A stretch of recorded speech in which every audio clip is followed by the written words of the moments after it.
Welcome to Science with Soul. I'm Dr. Lottie Valentine and the host of this podcast. I'm a physician, evidential psychic medium, international keynote speaker, and author of Med School After Menopause, The Journey of My Soul, an inspirational story about transformation, healing, and spirituality, available online at Amazon as well as other online platforms worldwide. The inspiration for this podcast came from my own life experiences. As I have journeyed through life, it has taught me that we're part of a greater divine web of interconnectedness. I have walked the path of illness, healing, and transformation. After two near-death experiences, I became clairvoyant, clairaudient, and clairsentient, and was guided to attend medical school at the age of 54. We will be meeting with many different types of doctors, healers, as well as spiritual leaders, educators, and other inspiring souls in this podcast. It is my hope that you will gain information and create a path to healing your own life, physically, emotionally, and spiritually, and bridge the gap between science and soul.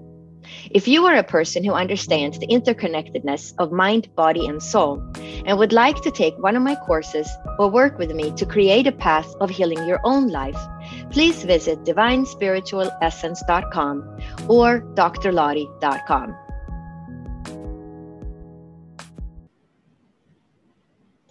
Welcome to Dr. Lottie, Science with Soul. I'm Dr. Lottie and the host of this podcast.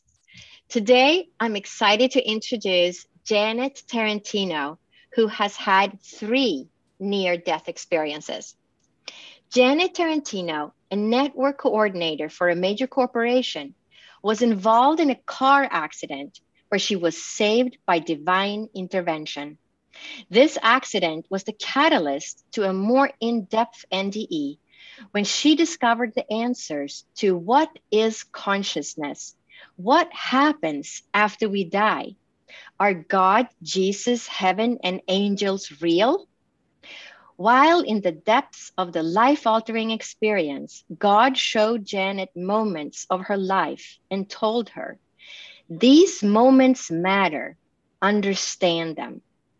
After years of silence, all the moments she was shown have now occurred, and she is ready to reveal what she saw and learned. Janet is the author of the book Dying to See, Revelations about God, Jesus, our pathways, and the nature of the soul. Welcome, Janet. It's an honor to have you as a guest today. Thank you. Thank you for having me. I'm so excited to be here. I can't wait to have you share your stories about your near-death experience.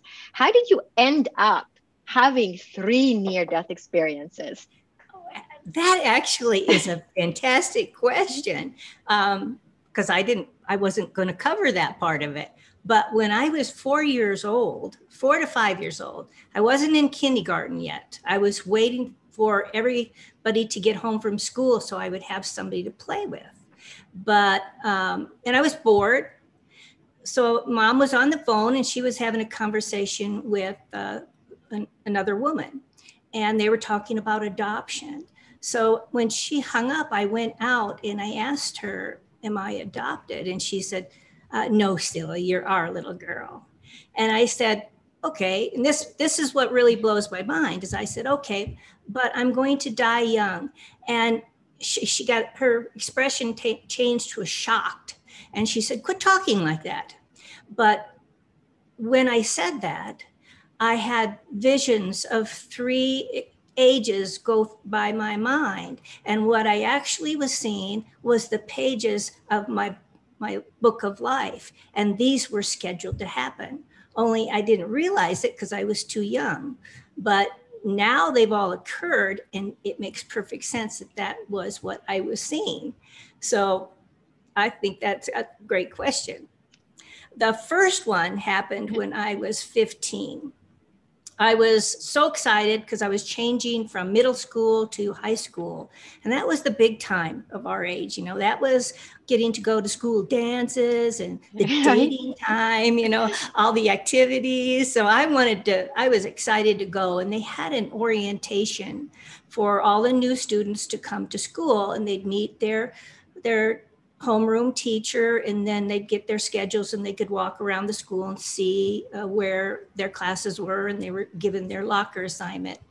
And I fell sick because previous to that, the weekend previous to that, we had, as a larger family, aunts and uncles and everything, went on a picnic to a park that was a little ways away, and they had rivers that went through, and it was a hot day, and I lived in Iowa. I grew up in Iowa, and you know how hot those summers can be.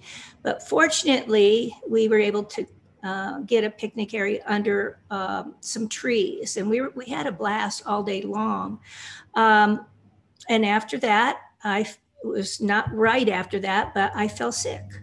I got sick, and I was so sick. My mom removed my sister from my bedroom so she could sleep with me, and because it had been continuing so long.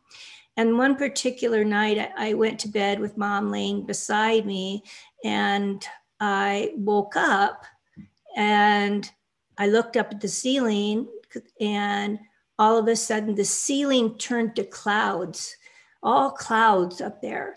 And the light, because the light started to turn to the right like a clock, and everything turned to clouds.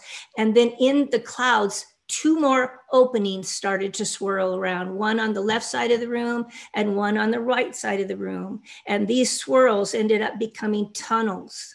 And I was drawn first to the tunnel on the left, and I could see in the tunnel a sumo wrestler. I know that sounds strange, but he was dressed in white, in a white room, had a white table, and all he did was watch me.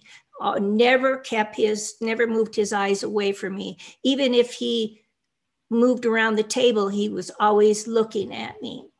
And I thought, you know, because I was in field and track at the time, and I was curious about it, because none of it made me fearful.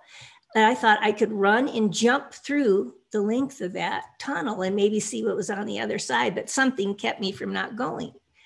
But then my attention was drawn to the right, because I heard some beautiful music, the most beautiful, amazing music you ever heard.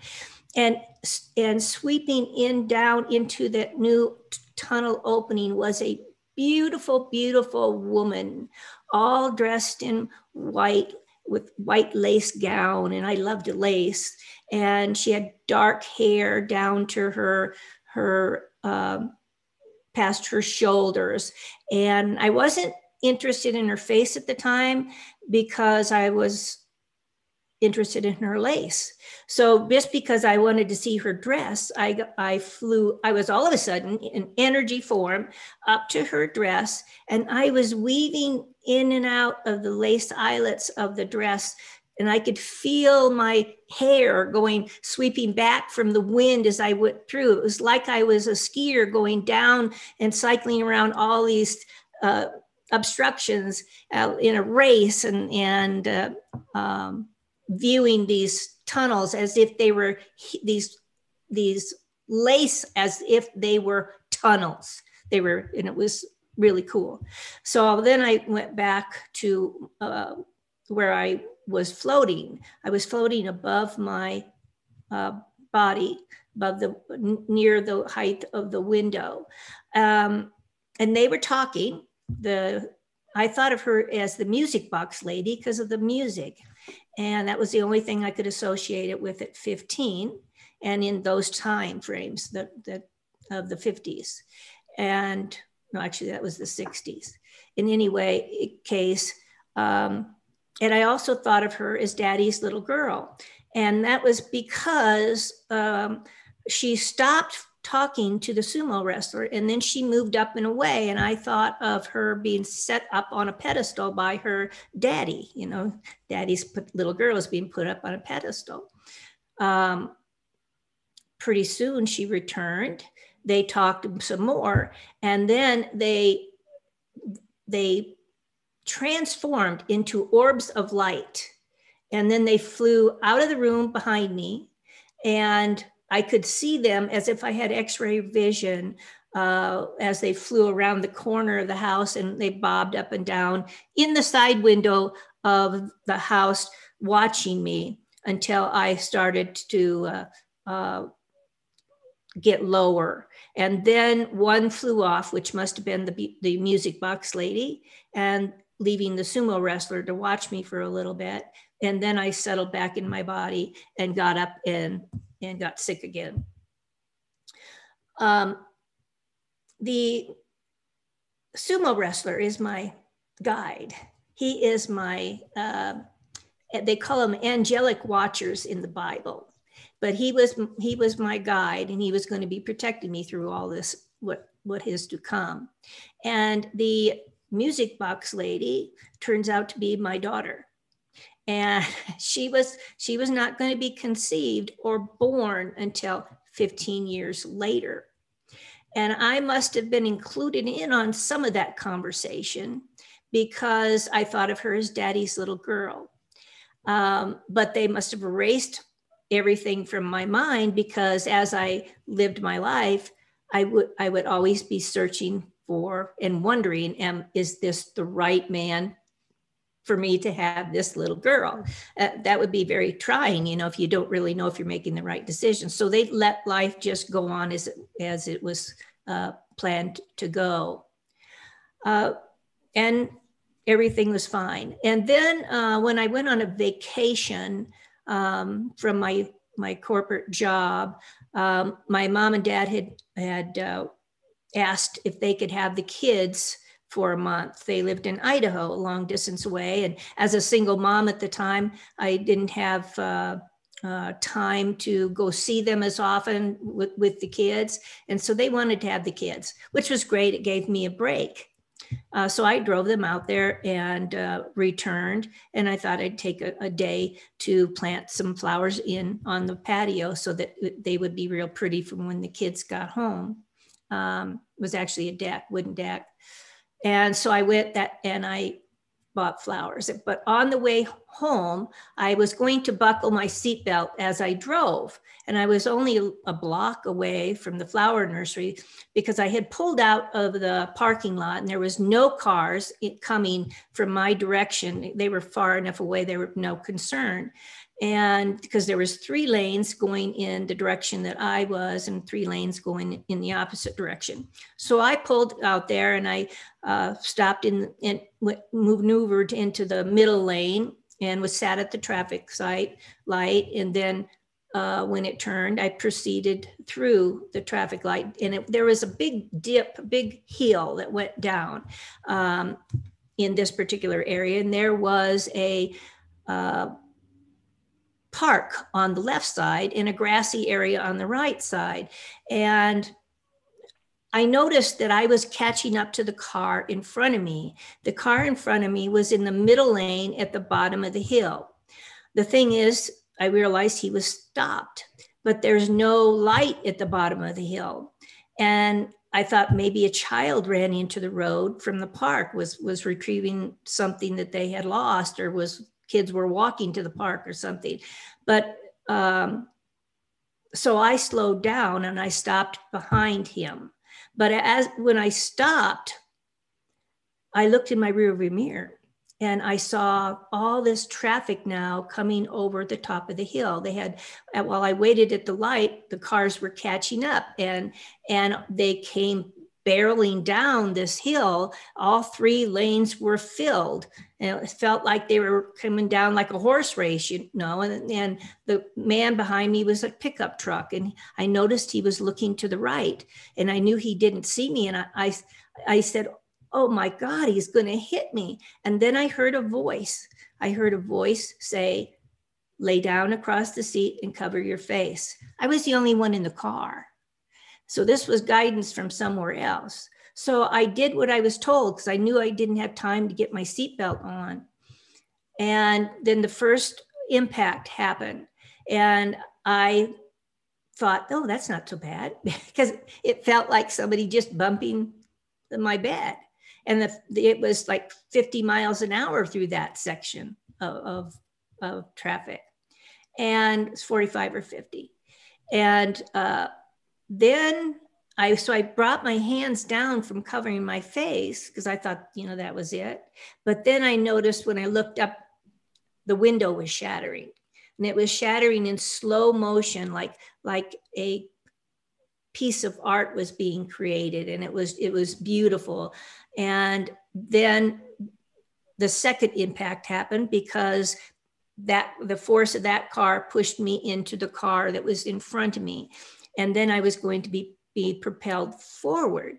But instead of being propelled forward, I felt a big arm come under my back and a big arm come under my knees. And I was lifted up like a child and being held in their parents' arms.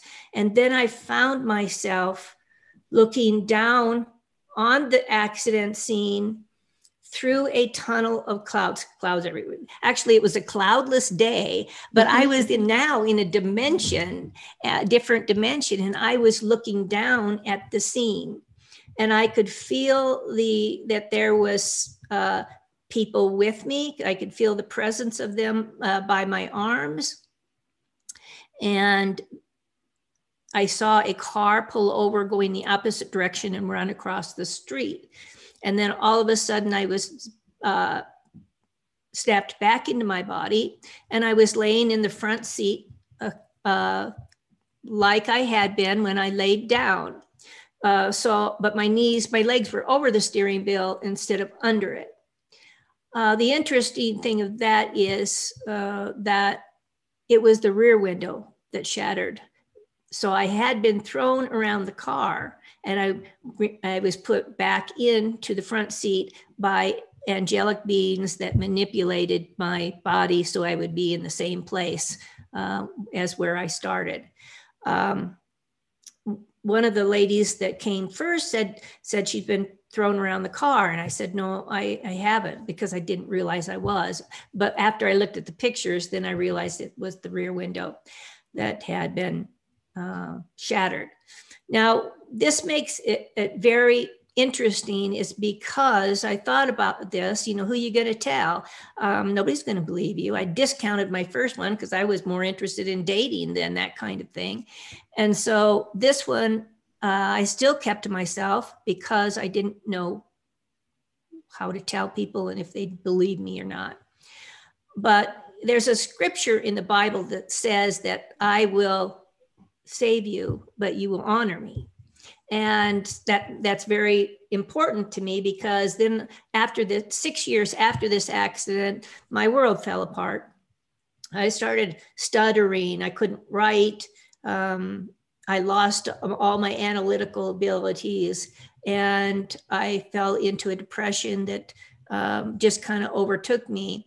And no doctors could find out what was wrong. But in the third near-death experience that's coming up here, God showed me that area as a construction zone, because he was revamping me to make me into the person that would honor him. And after that, after the depression, and I started to get better, but I could not totally get better. And we perchance got an invitation to this to the Pepsi Center in Denver, where his cousin worked for a big preacher that's known to heal people. I didn't know that at the time. I just knew when I got there, and we were singing great songs, and we were singing songs like Jesus, You're All I Need, Breathe Upon Me, Breath of God, and He Touched Me, those kind of things. And while I was singing those songs, we were singing like, Holy Spirit, please come save my soul. And I felt a tingling in my head. And I told my husband afterwards, something happened. But the guy that was there doing the talking was not on stage at the time. We were just continuing to sing while he went back to do whatever he does. So this touch that I got was from God himself. And so I started to get my math back after that. And then we lived out in the farm. We lived on a ranch outside of town. And I had been commuting to work from there.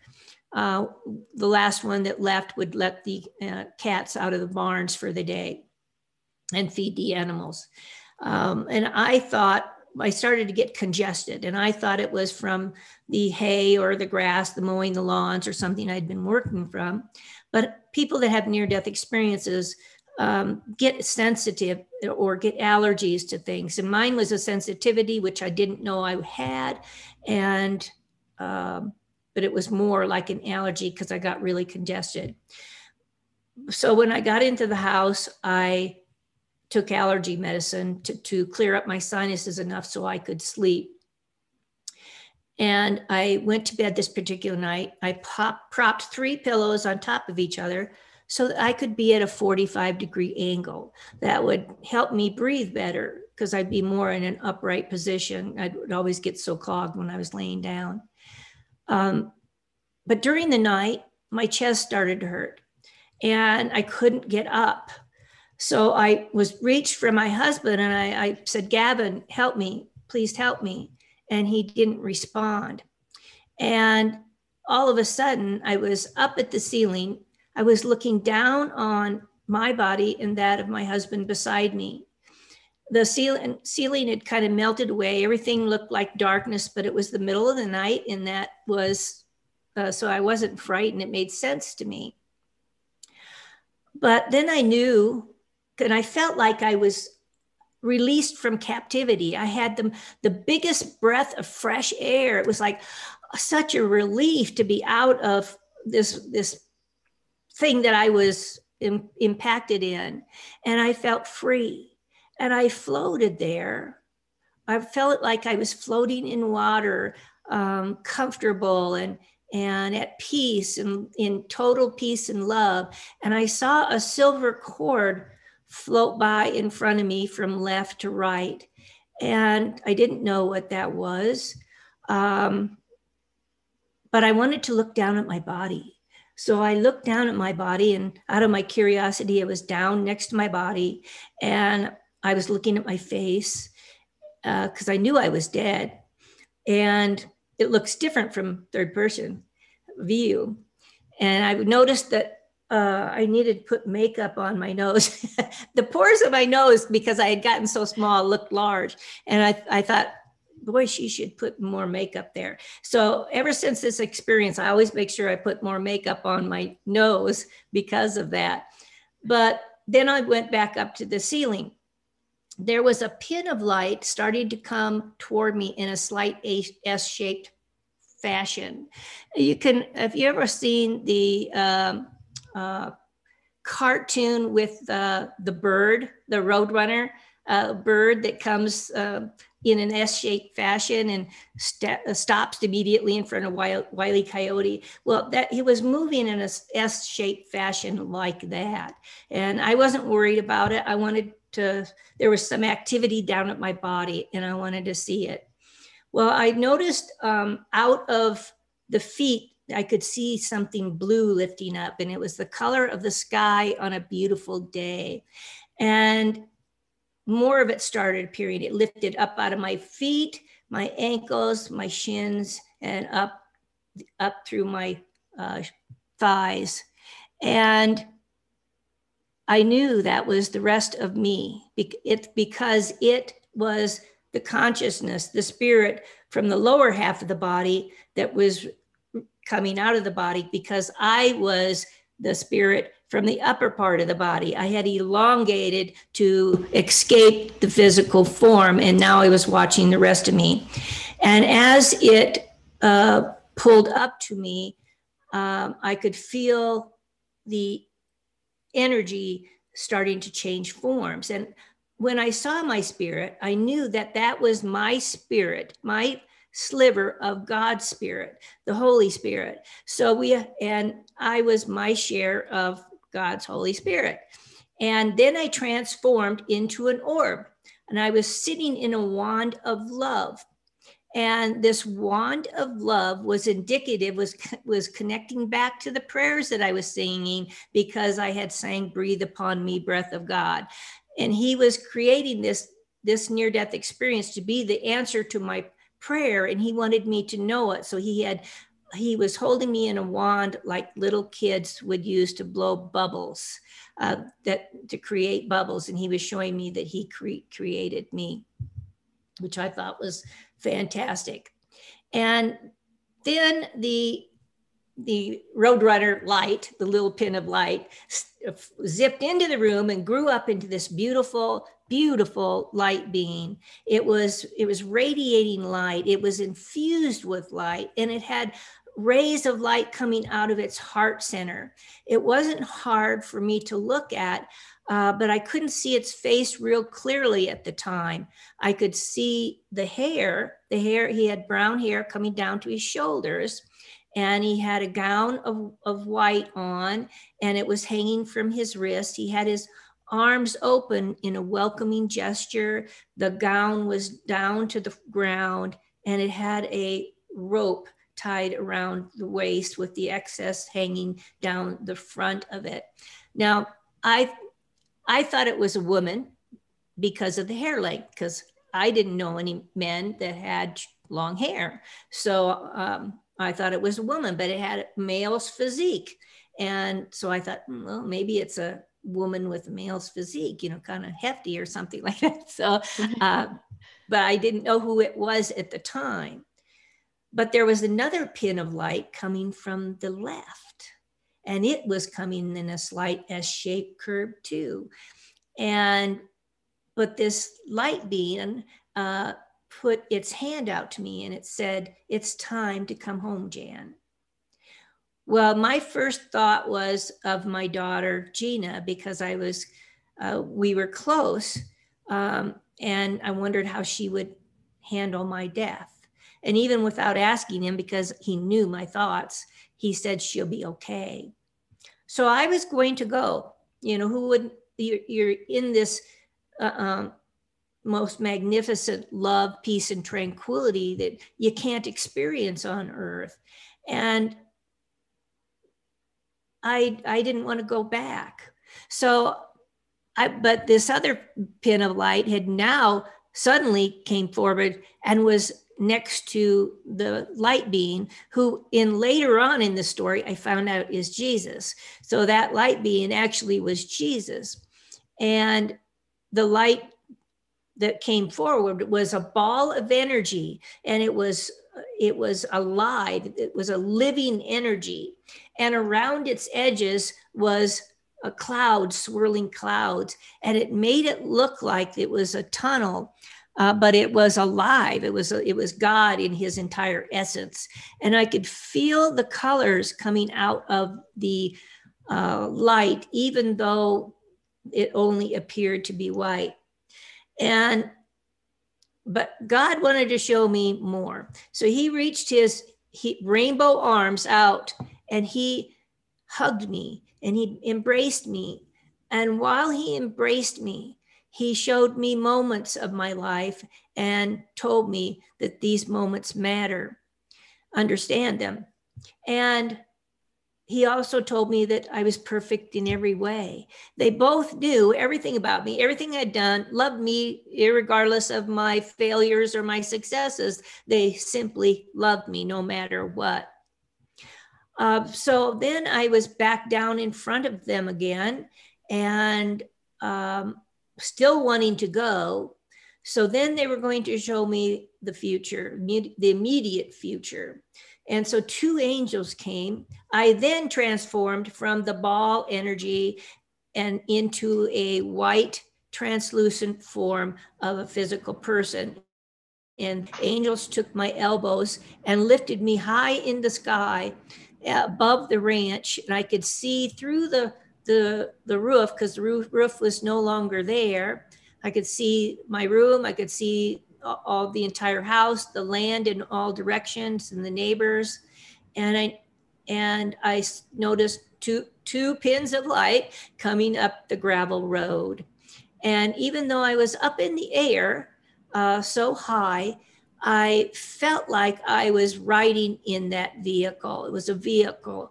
And I felt like I was inside and I could feel the bumps of the road as the tires rolled over them. But yet I could hear the crunch of the tires going over the rocks as if my ear was next to the tire.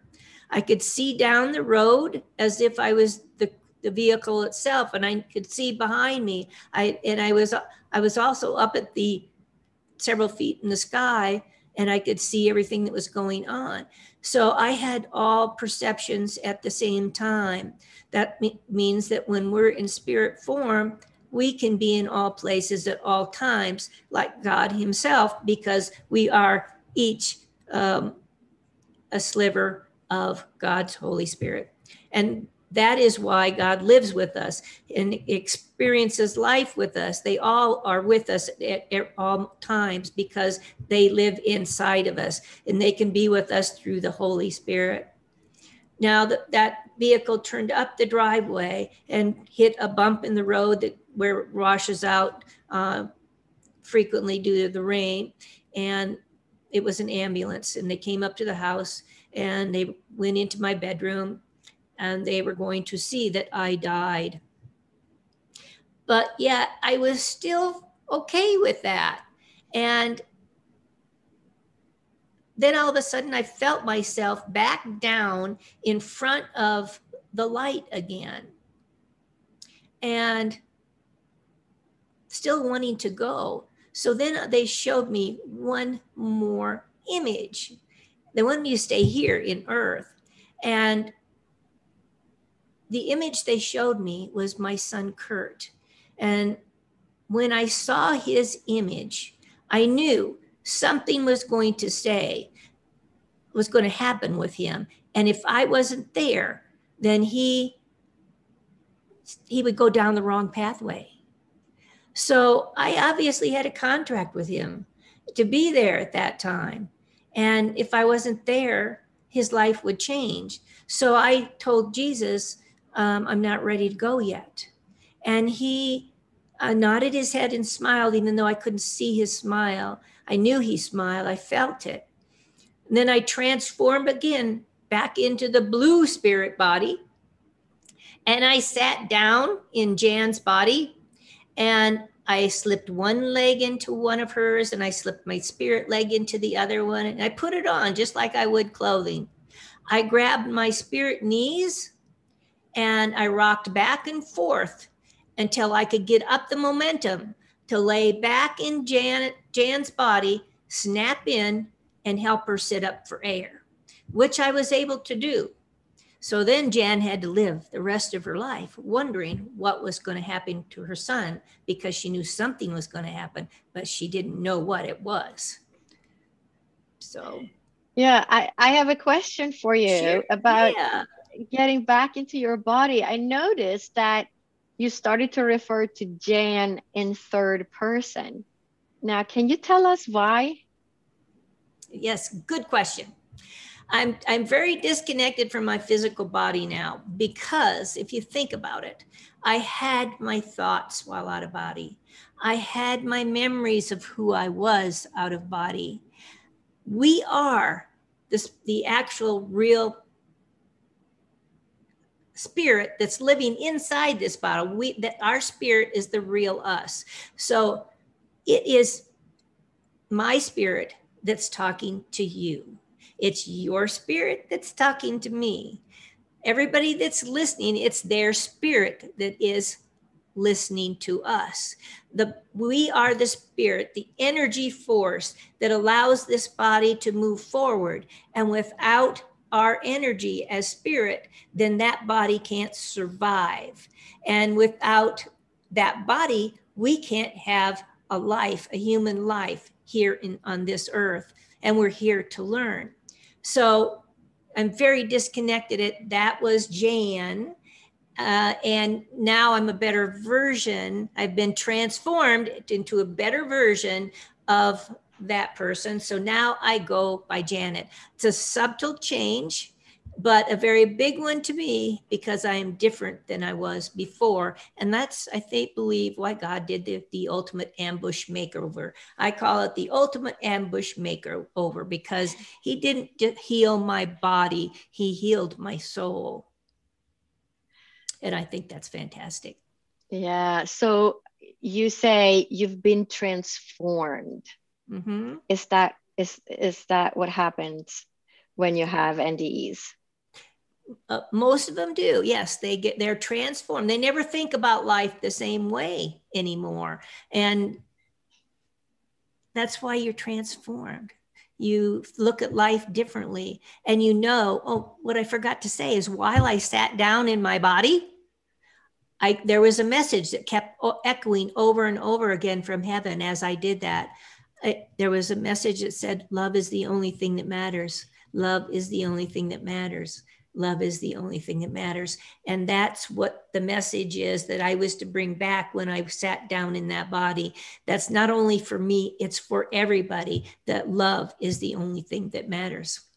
And people that come back from these near-death experiences know that love is primary. Absolutely. Couldn't agree more. The same experience, similar experience with that love is the key to our existence.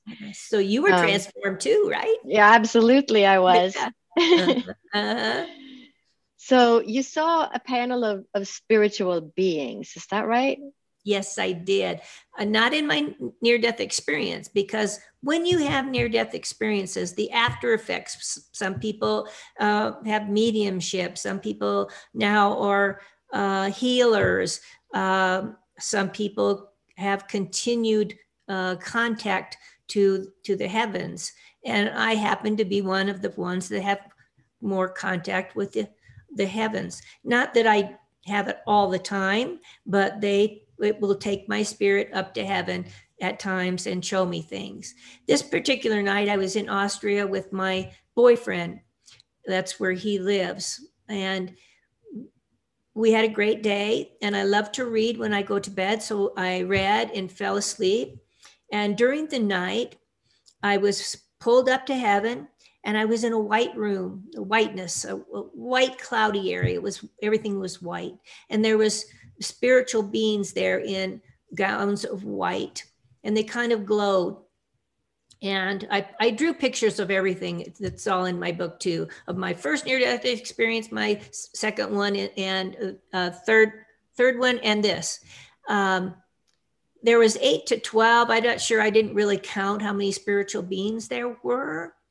And they wanted to know what I have learned about judgment. Thou shalt not judge.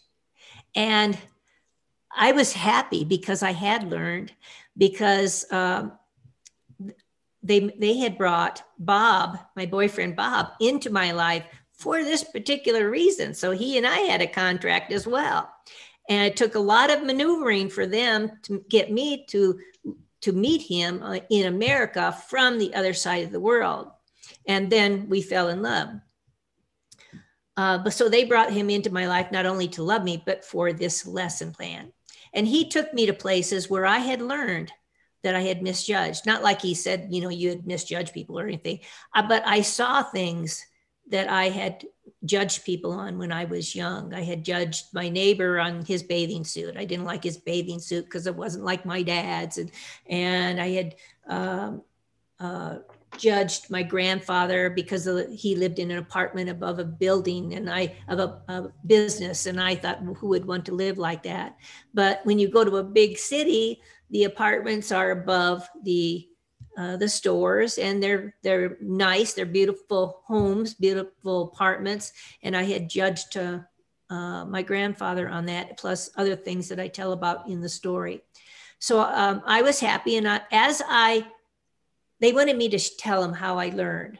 So as I told them, I learned, let's take it for my neighbor's bathing suit. I said, I learned that I had misjudged my neighbor because of his bathing suit. And as he walked, my memories were huge.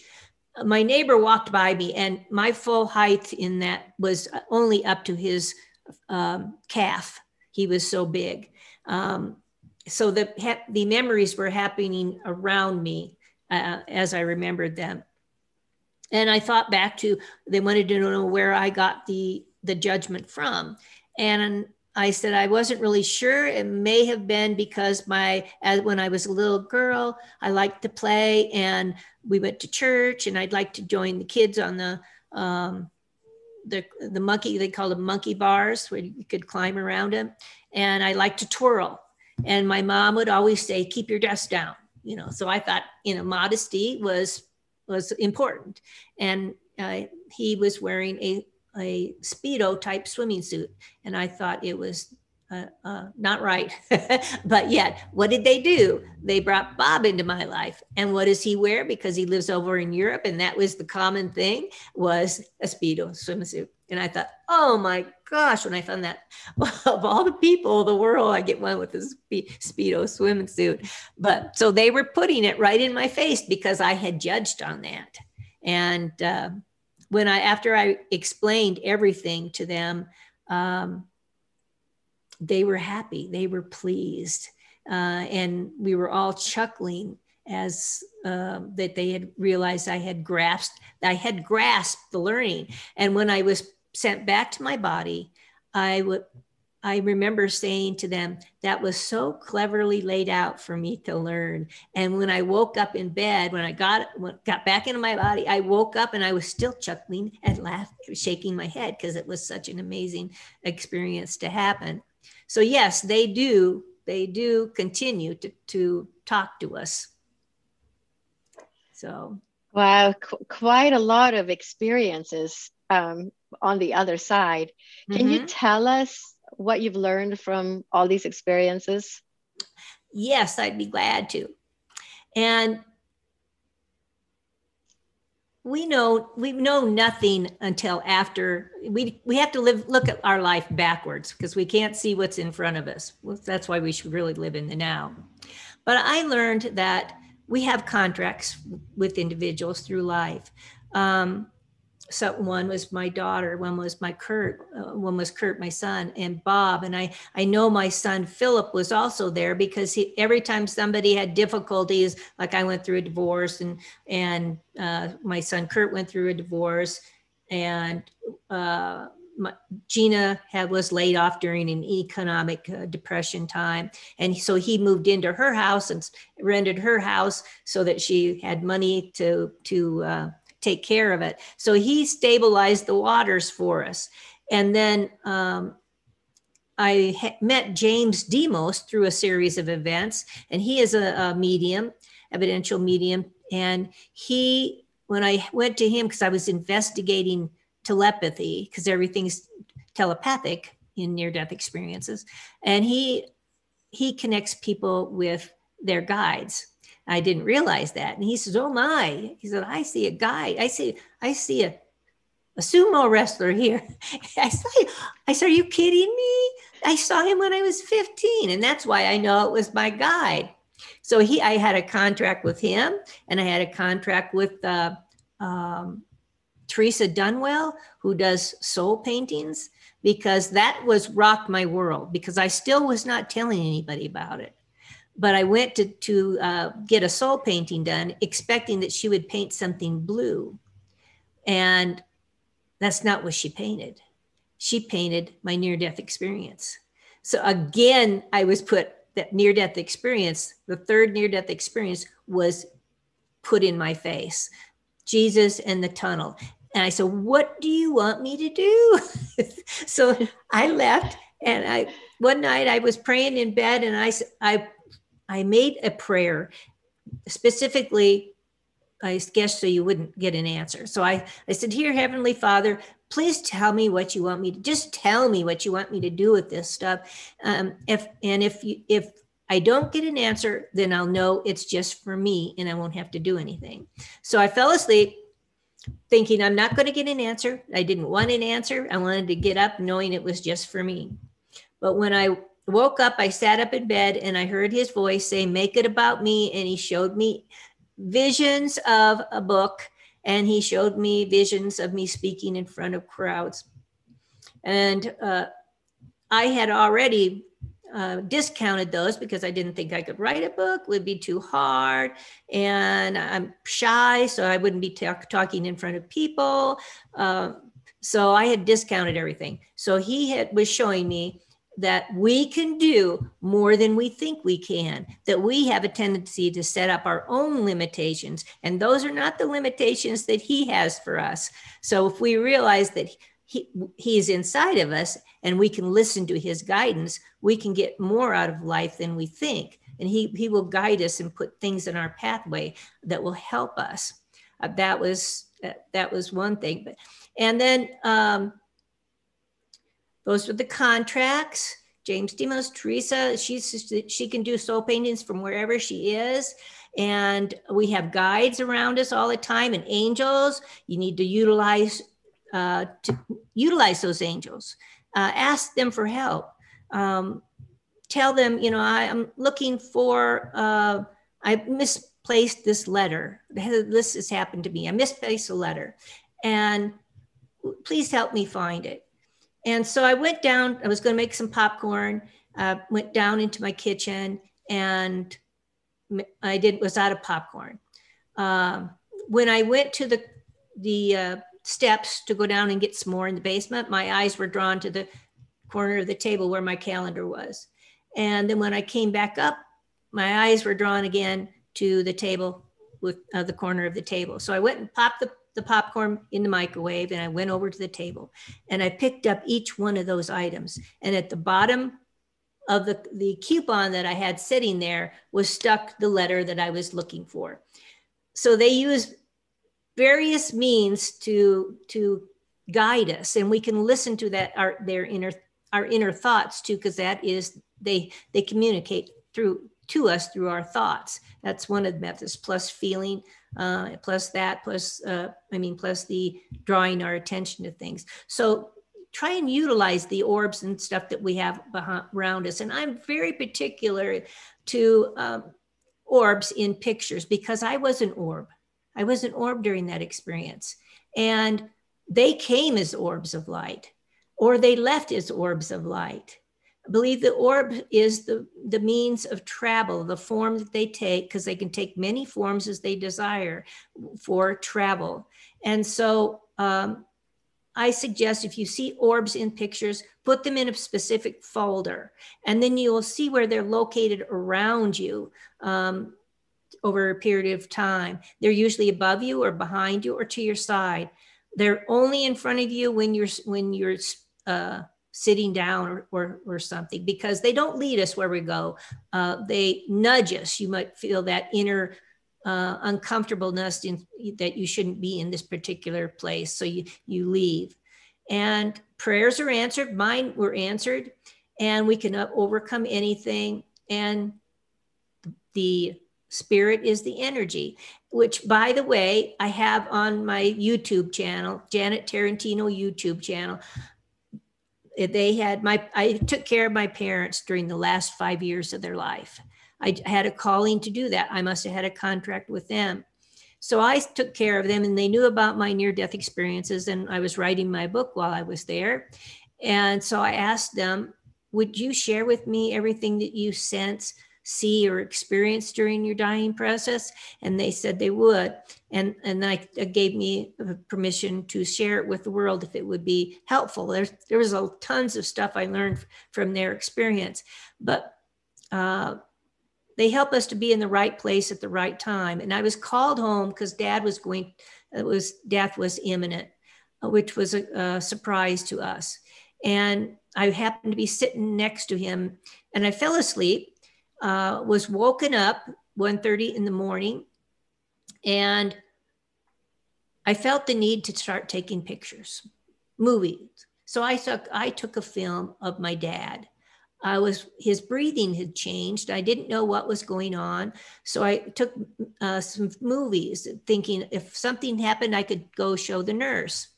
Well, I happened to catch Dad's spirit leaving his body, because I caught his last exhale of breath, and this energy whips out of his body, and it seemingly goes to the right. But when I asked Bob to slow it down, I slow that very same segment down, then it goes to the left, which makes sense because my mom was dying in her bed to the left. They died 9 days apart. But I happened to catch Dad's spirit leaving his body, and that's on my YouTube channel if anybody wants to see it. The important thing is there was no electrical equipment on in his room, no television on in his room at the time. He was on an inside room because we had moved him into the living room area because he was unresponsive. There was no windows on either side of his room. The window was in my mom's room and the shades were pulled for the evening. So there was no outside influences that could have caused this phenomena to happen. So it was my dad's spirit leaving his body, which proves that we are eternal beings. Like everybody says, we are really eternal beings. We live on after the body dies. So that's my story. Love is the only thing that matters. Yes, that's a beautiful story. Your own NDEs, and what were the chances that you were going to catch on video your father's last breath? Yes, yes. And I was in Austria. I was in Austria when I got that notification, and international travel is not fast. So I went to bed that night and I put my energy out into the cosmos. And I said, Dad? And he says, Jan? I said, yeah. And he was there. And I said, am I going to make it in time? He said, it'll be close, but I'll try. So I made the universe worked it out. I called and was able to get a flight the next day. And I got into Denver an hour early to catch an earlier flight into Boise. And as Judy and I were driving down to the facility that they were in, because we had to put them in a care facility, we couldn't pick them up anymore. My sister started texting, where are you? He's failing, he's failing. So I was able to spend the last 7 hours of his life with him. And I thought that was fantastic. Wow. He held on for you to get there. He held on for me, yes. Yeah. And to catch that was his last ditch effort to show me what happens during the dying process. Yeah, it's like you all had a contract together. Yeah. Right? Right. Well, it's been a pleasure to have you as a guest on the podcast today. And for people who want to get to know you more, do you have a website? Oh, yes. I've got JanetTarantino.com. Yes. And then you're on Twitter, and that's twitter.com/_Janet Tarantino. On Instagram, you are Janet Tarantino _author. And on Facebook, Janet Tarantino NDER, as we call ourselves. There's 16 Janet Tarantinos in America, so I had to specify it somehow. And then you also have a YouTube channel. Yeah. And do you just find it by putting in Janet Tarantino on YouTube? Yeah, you can put, just put in Janet Tarantino in the search, and you'll find all the talks I've been in. Not all of them, depends on how they code them, but there's a good share of talks that I've talked in, and you'll find my YouTube channel there too. My vision will be there, and you can click on my picture. And everyone go look on YouTube and see all the videos she has there too. Yeah. And your book, the title of your book again is Dying to See: Revelations about God, Jesus, Our Pathways, and the Nature of the Soul. And where can people find your book? It's on Amazon, Barnes & Noble, Walmart, and other major retailers. All right. Well, everyone go check out her book and read about the rest of her stories and all the amazing things she has to share with everyone. And I want to thank you again, Janet, for taking the time to be a guest on the podcast today. It's been a pleasure. Thank you for having me. Lottie, Science with Soul. To stay up to date on future episodes and to help us reach a larger audience, remember to subscribe, review, and share this podcast. If you're a person who understands the interconnectedness of mind, body, and soul, and would like to take one of my courses or work with me to create a path of healing your own life, please visit divinespiritualessence.com or drlottie.com. My book, Med School After Menopause, The Journey of My Soul, an inspirational story about transformation, healing, and spirituality, is available online at Amazon as well as other online platforms worldwide.